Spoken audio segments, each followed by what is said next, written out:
talk a little football. Yes. And a report that came out this morning from Jason's coworker, Diana Rossini. According to Diana Rossini, Steve, you want to take tagboard full here.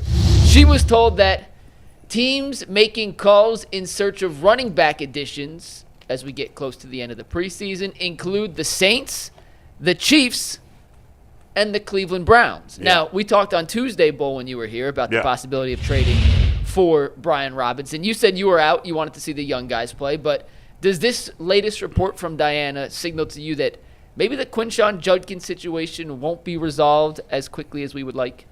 Yeah, well, I think we knew that already. Zach Jackson said this morning to keep an eye out on Audric Estime, who was a fourth-round pick of the Broncos a couple of years ago. The Browns are probably going to add a back. They want to get a bigger back. That's what you're missing with Nick Chubb not being here, with Quinshon Judkins not being. Oddly enough, Nick Chubb might be starting for the Texans because Joe Mixon's hurt. Yeah. I don't think he's going to be ready to go for the first season, so it'll be interesting to see for the start of the season. But the Quinshon Judkins, Zach said to me this morning that he doesn't think he'll sign until after the league has decided what they're doing in terms of Quinshon Judkins' potential suspension for this year. So I got to imagine at this point we're not going to see Quinshon Judkins play until at least October at the earliest. So I think you got to look at least at the beginning of the season about him as a non-factor. And so, yeah, I think at some way, whether it's trade or free agency, they're going to add a heavy back to be that goal line fourth down guys.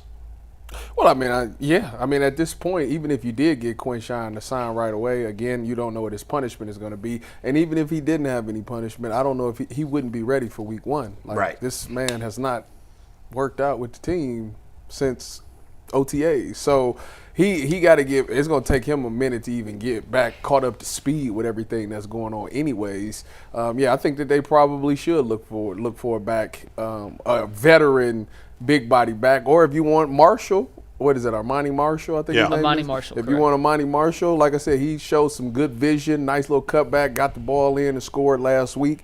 So if you're comfortable with him, you can roll with him as well. That's not my concern. The running back spot, although it's very important to this offense, I think that they can still be productive with some of the guys that they have. I'm still worried about the corners. By the way, before we get to, we'll talk about that later, but if Judkins signs today, how long till he's really ready to play?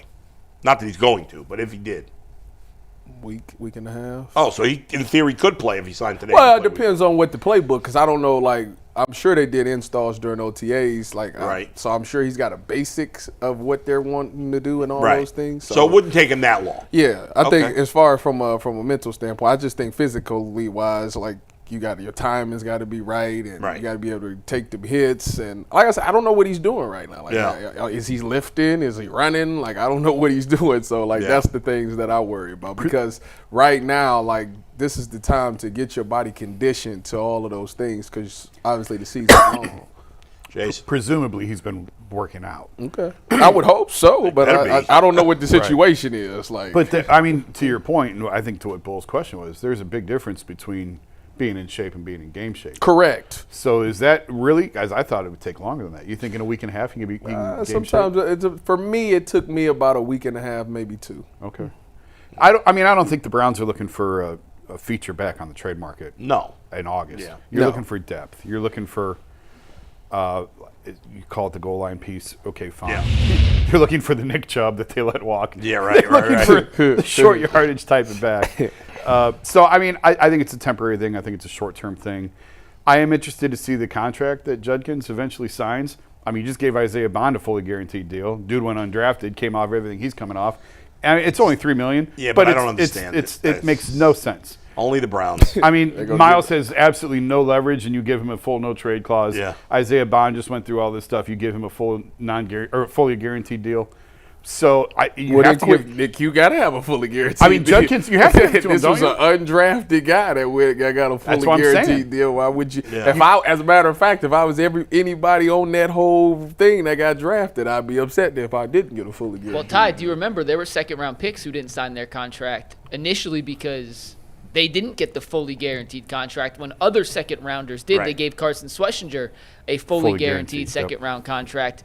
the receiver the Texans drafted out of Iowa State. Jalen Higgins, something like that. Got a fully guaranteed deal, which started the domino effect of all these second-round picks getting their contracts fully guaranteed, and it puts the Browns in a weird spot. I mean, all of that is fine. Where they messed up is giving Bond. Absolutely. That's the one. Like, if you didn't give Bond, how are you going to give an undrafted guy a fully guaranteed and not the second round or third round or fourth, fifth, whatever? Yeah. Right. Like, that don't make sense. Before Bond, you could go to Judkins and say, look at everything. We can't guarantee this deal. Yeah. But now, how could you possibly say that now when you just did it with Bond? Now it's going to cost you more. Judkins, it's going to cost you a lot more. Yeah. But you kind of have to do it now at this point. All right, to put a bow on this, do you think they end up bringing in another running back or no? Probably, yeah. Yeah, I think they don't have a choice. I don't think they trade for one. No, I ain't saying trade. Probably not trade. Either Marshall or pick somebody up through the waiver wire, which the Browns have the second pick on the waiver wire. Cut down day is Tuesday at 4 p.m., I believe, next week. So. Man, I don't miss that, boy. That's a tense day. Miss that. Oh my goodness. And then there's the guys who make it.